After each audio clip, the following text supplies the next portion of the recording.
बैठक हुई। माननीय विधायक जी ने जिस तरह से विस्तार में उसका चर्चा की है, हमने पूरी तरह से सभी पार्षदों ने 20 हमारे चुने हुए पार्षद और 3 नॉमिनेटेड पार्षद आज जिनका शपथ ग्रहण समारोह भी हुआ और उसमें सभी ने मिलकर एक सकारात्मक सोच के साथ, हमारी एक पार्षद अब्सेंट थी और सभी ने मिलकर सकारात्मक सोच के साथ शहर के डेवलपमेंट के लिए, शहर के विकास के लिए और चर्चा की है। इसमें पार्षदों के द्वारा अपने अपने वार्ड के प्रस्ताव भी दिए गए और पिछली मीटिंग में भी जो उन्होंने प्रस्ताव दिए थे, हमने पूरी तरह से एक एक प्रस्ताव पर, एक एक एस्टीमेट पर और एक एक काम पर उस पर हमने चर्चा की है। और मुझे विश्वास है कि अब जो पार्षद शहर में जाकर लोगों के बीच में रहकर लोगों की समस्याओं को जानता है, उनका समाधान भी जानता है। अधिकारियों को पूरी तरह से इस बात के लिए निर्देश दिए गए कि आप इसमें पूरी तरह से अपनी सहभागिता जताते हुए एक अच्छे नागरिक होने की भूमिका में आप इन सारे कामों को करने का काम करें। और निश्चित तौर पे क्योंकि सभी पार्षद सकारात्मक सोच के साथ अपने अपने वार्ड के साथ साथ शहर में स्वच्छता के लिए, अपने शहर को आगे बढ़ाने के लिए काम कर रहे हैं। मुझे विश्वास है कि माननीय हमारे मुख्यमंत्री जी जिस तरह से प्रदेश के लिए काम कर रहे हैं, हमारा करनाल शहर उसमें पूरी तरह से अपने आप को भी आगे लेकर आएगा।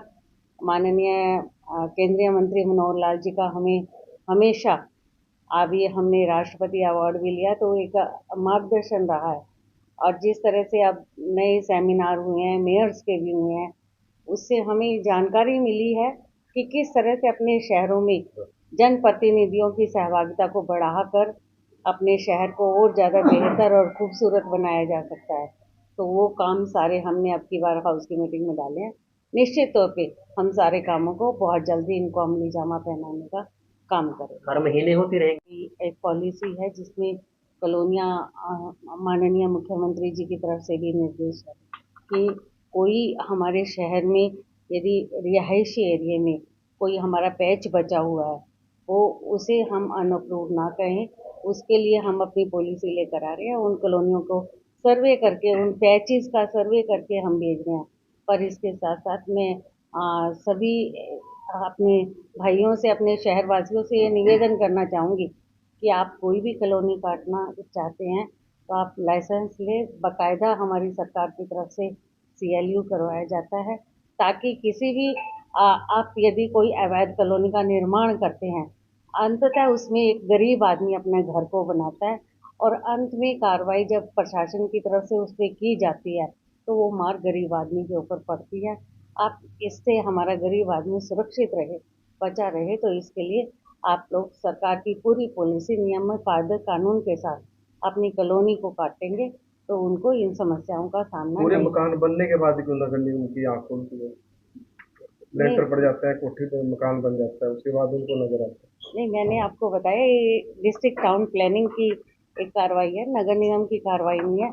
नगर निगम जहाँ कोई जानकारी मिलती है समय समय पर अपना कार्रवाई करता है। सर्वप्रथम तो आज निगम की जो नियमित हमारी मासिक बैठक है हाउस की, वो बड़े सौहार्दपूर्ण वातावरण में और करनाल शहर के डेवलपमेंट को लेकर के मेयर मैडम की अध्यक्षता में हुई।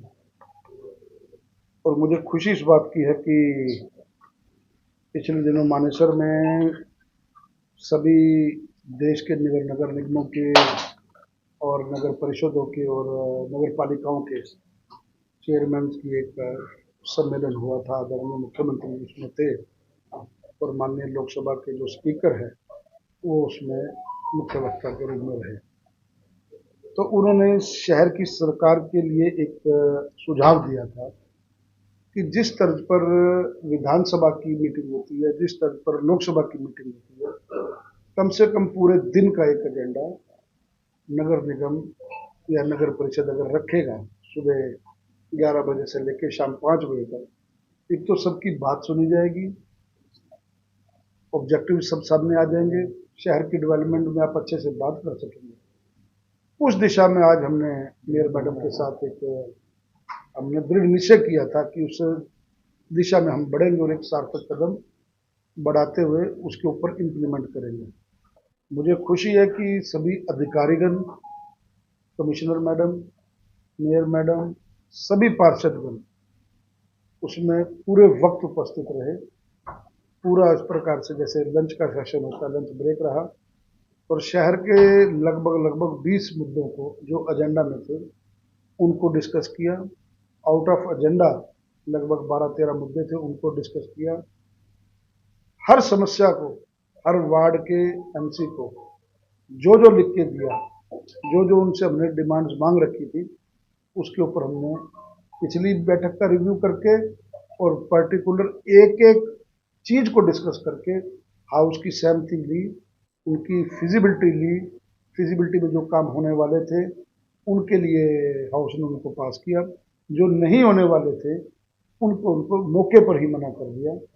और आने वाली अगले महीने की जो बैठक है उसमें सभी पार्षद महोदयों को कहा गया है कि अब 1 महीना आपने कोई भी काम अपना नहीं देना वार्ड का, जब तक आज जो टेंडर लगे हैं या जो डीपीआर बनी है, जो काम आपने दिए हैं, उन कामों को हम रिव्यू करके धरातल पर वो काम कहाँ तक पहुंचे हैं उन कामों का हम रिव्यू लेंगे, ताकि हम आगा दौड़ और पीछे चोट वाला काम ना करें। उस दिशा में हम लोग करनाल की जो स्वच्छता में एक इतना बड़ा अवार्ड मिला है, उसको हम मेंटेन कैसे कर पाए, एक पायदान और ऊपर कैसे बढ़े, उन सब बातों को नवनिर्वाचित मनोनीत पार्षदों को शपथ ग्रहण के साथ ये मीटिंग का शाम लगभग हमने 5:15 बजे इसका समापन किया। मेन मुद्दे क्या क्या रहे सर? प्रेस कॉन्फ्रेंस हुई है, राहुल गांधी ने की है, सीधे तौर पर आरोप लगाया है कि इलेक्शन कमीशन के साथ मिलकर भाजपा ने चुनाव चुराया है। चोरी की है हरियाणा की। देखिए, ये मैं आपके सामने हाउस की मीटिंग के बारे में चर्चा करने के लिए बैठा हूँ। सुबह से हम लोग इसके ऊपर थे। राहुल गांधी क्या बोलते हैं, क्या सोचते हैं, उनको ना तो मैं सीरियस नेता मानता हूँ, ना उनको इन बातों का ज्ञान है।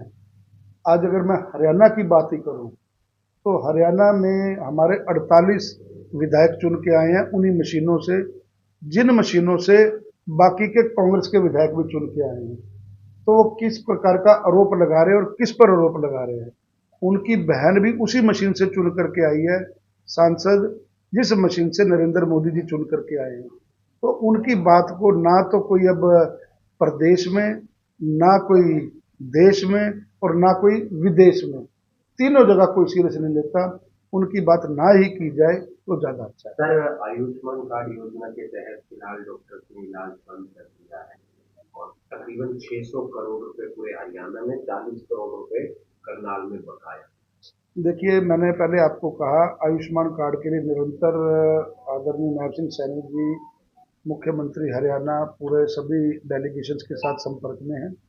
क्या टेक्निकल कमियां हैं, किस प्रकार से उनके बिल पास नहीं हो रहे। हम भी लगातार विधानसभा की कमेटियों की बैठक में रहते हैं, तो आयुष्मान विभाग को बुलाते हैं, तब उनसे बात करते हैं, इसका भी समस्या का समाधान जल्द हो जाए। शहर में बंदरों और कुत्तों की बहुत भरमार है। बंदरों और कुत्तों के लिए बहुत सीरियस मेयर मैडम ने विषय रखा और इस विषय पर लगभग 40 मिनट चर्चा हुई है, मैंने घड़ी देखी थी। अब क्या है कि कुछ सुप्रीम कोर्ट की गाइडलाइंस हैं, उनके तहत हमारे हाथ बंधे हुए हैं। आम जन को इस बात का पता नहीं है। आम जन को तो अपनी सुविधा का, और उनको चाहिए कि हमारे को इनके आतंक से मुक्ति मिले, लेकिन हमारे हाथ बंधे हुए हैं। फिर भी हमने कहा है कि सुप्रीम कोर्ट की गाइडलाइन पर स्टडी कीजिए। एक डॉग शेल्टर बनाने की मेयर मैडम ने सुझाव दिया, नगर निगम की जमीन पड़ी है।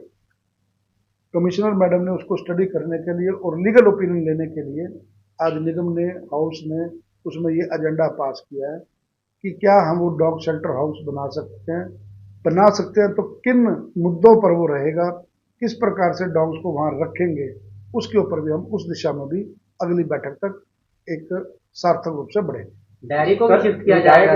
डायरियों की अगर बात करें तो शहर में आज मैं सभी डेयरी संचालकों से निवेदन करता हूं, करबद्ध निवेदन करता हूं, सरकार की तरफ से, निगम की तरफ से हर सुविधा वहां पर दे दी गई है।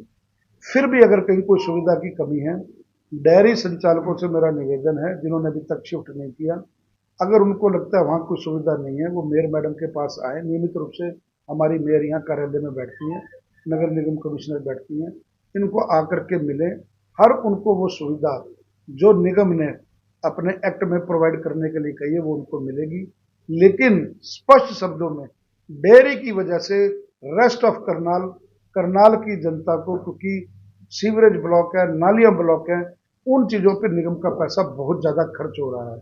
वो उस चीज से मुक्ति दिलाने के लिए डेयरी शिफ्टिंग हर हालत में सख्ती के साथ आज हाउस के प्रत्येक सदस्य ने, प्रत्येक पार्षद ने सर्वसम्मति से ये फैसला लिया है कि डेयरी शिफ्टिंग हर हालत में होनी चाहिए।